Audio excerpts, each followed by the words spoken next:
అందరికీ నమస్కారం. ఈరోజు ఒక చాలా ముఖ్యమైన విషయమే అని నేను అనుకుంటున్నా. ఏ విషయం అంటే, ఈ రోజులలో భూములు కొనుగోలుదారులు మరియు అమ్మకదారుల విషయం. భూములు కొనేవారికి ముఖ్యంగా చాలా చాలా సమస్యలు ఎదుర్కొంటున్నారు. ఈ సమస్యలు ఏ విధంగా అంటే, ఒక వ్యక్తి భూమి అమ్ముతున్నాడు, ఒక వ్యక్తి కొనుక్కుంటున్నాడు. ఈ కొన్న వ్యక్తి అపోసప్పో చేసి చాలా చాలా కష్టపడి బంగారం అమ్ముకొని, ఇంకోటి అమ్ముకొని, డబ్బులు కూడబెట్టుకొని ఏదైతే భూమి స్థలం కొనుగోలు, ఒక ఫ్లాట్ కావచ్చు, వ్యవసాయ భూమి కావచ్చు, భూమి ఏదైనా కొనుక్కుంటాడు.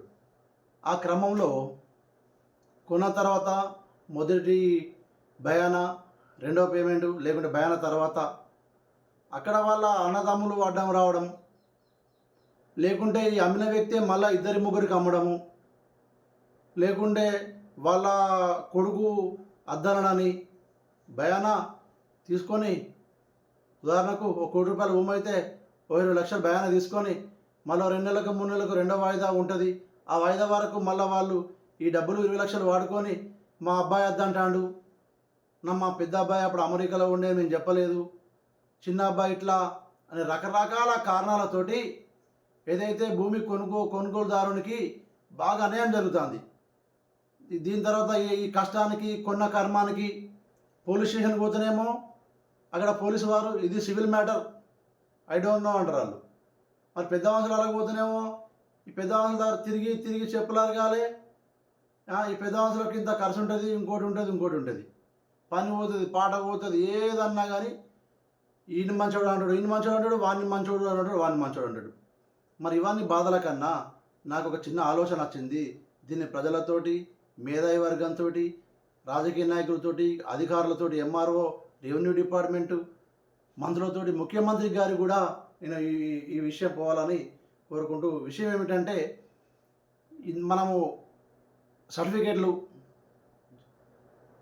డేట్ ఆఫ్ బర్త్ సర్టిఫికేట్ కావచ్చు, డెత్ సర్టిఫికేట్ కావచ్చు, ఇంకోటి కావచ్చు, మీ సేవ నుంచి మనం కార్యక్రమాలు తీసుకుంటున్నాం చాలా.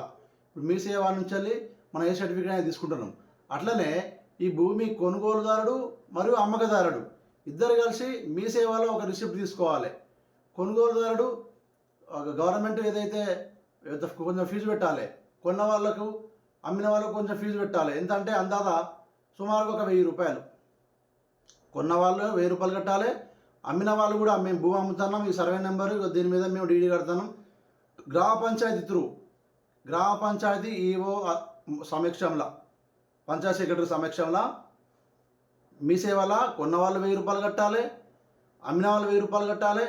ఇక మేము అమ్ముతున్నాము, ఇక రిసిప్ట్ పట్టుకొచ్చినామని వీళ్ళు 4 పెద్ద మనుషులు, కొన్న వాళ్ళు కూడా మేము కొంటున్నాము ఈ సర్వే నెంబర్లో అని డేట్ వేసి వీళ్ళు 4 పెద్ద మనుషుల సమక్షంలో గ్రామ పంచాయత్ సెక్రటరీ ఆధ్వర్యంలో ఈ ఒక వీడియో తీసి మళ్ళీ ఏదైతే భూమి రిజిస్ట్రేషన్ చేసుకునే కాడ, పటా చేసుకునే కాడ ఎట్లా ఉంటుందో, ఇద్దరు సాక్షులు, వాళ్ళ బంధుత్వం, రక్త సంబంధికులు, వాళ్ళందరితోటి ఇక్కడ భయాన కార్యక్రమం నుంచి వెళ్ళే గ్రామ పంచాయతీ ఆధ్వర్యంలో నిర్వహిస్తే ఇలాంటి గొడవలు జరిగాయి.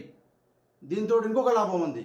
అదేమిటంటే గవర్నమెంట్కి ఆదాయం. ఇక్కడ నేను ఏదైతే చెప్పానో కొనుగోలుదారుడు ₹1000, అమ్మకదారుడు ₹1000 అని చెప్పానో, దాని ద్వారా గవర్నమెంట్కు ఆదాయం ఒక నెలకి ఎంత, ఒక సంవత్సరానికి ఎంత నేను తెలియపరుస్తా విషయము.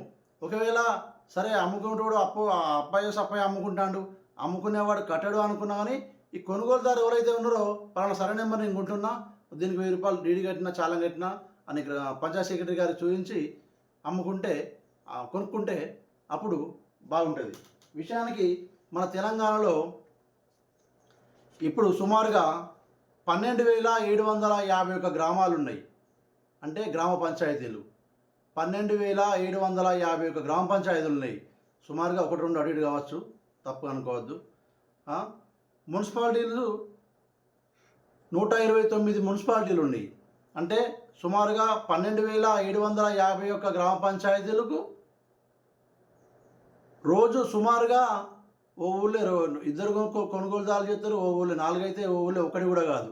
సుమారుగా యావరేజ్గా రోజు ఈ 12,751 గ్రామ పంచాయతీలో రోజు ఒకరు కొనుగోలుదారు చేసినా కానీ ఒక రోజుకు 1,27,00,000 పైచలకు డబ్బు అవుతుంది. రోజుకు 1,00,00,000 డబ్బు. అలాగే నెలకు 38 కోట్లు, 38,25,30,000. అలాగే ఒక సంవత్సరానికి 13,962,34,50,000. ఒక సంవత్సరానికి భూమి కొనేవాళ్ళు గ్రామ పంచాయతీ ఆధ్వర్యంలో మీ సేవల రసీదు ఒక ₹1,000 కడితే కొనుక్కునేటోళ్ళు, అమ్ముకునేటోళ్ళు ఎంతో వృధా ఖర్చు పెడతారు. పెద్ద మనుషుల ఖర్చు కావచ్చు, ఆ రోజు కొనుక్కున్న సంబరంలో ఖర్చు పెడతారు, అమ్ముకున్న బాధలో వాళ్ళు ఖర్చు పెడతారు.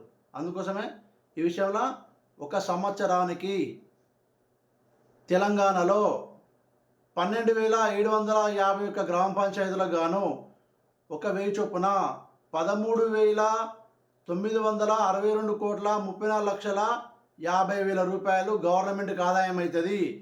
ఆ ఆదాయంతో అభివృద్ధి కార్యక్రమాలు చేసుకోవచ్చు.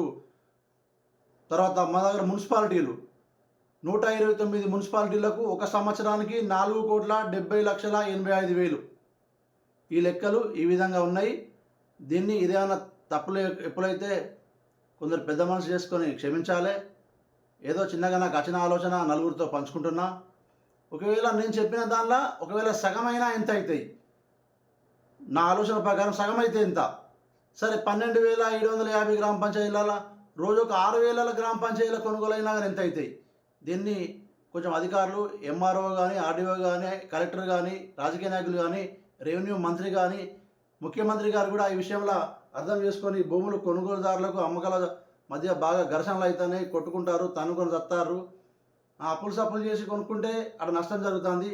ఆడ అమ్మంగా అమ్ముతాడు, అమ్మినాక మా తమ్ముడు తిరిగిందంటాడు.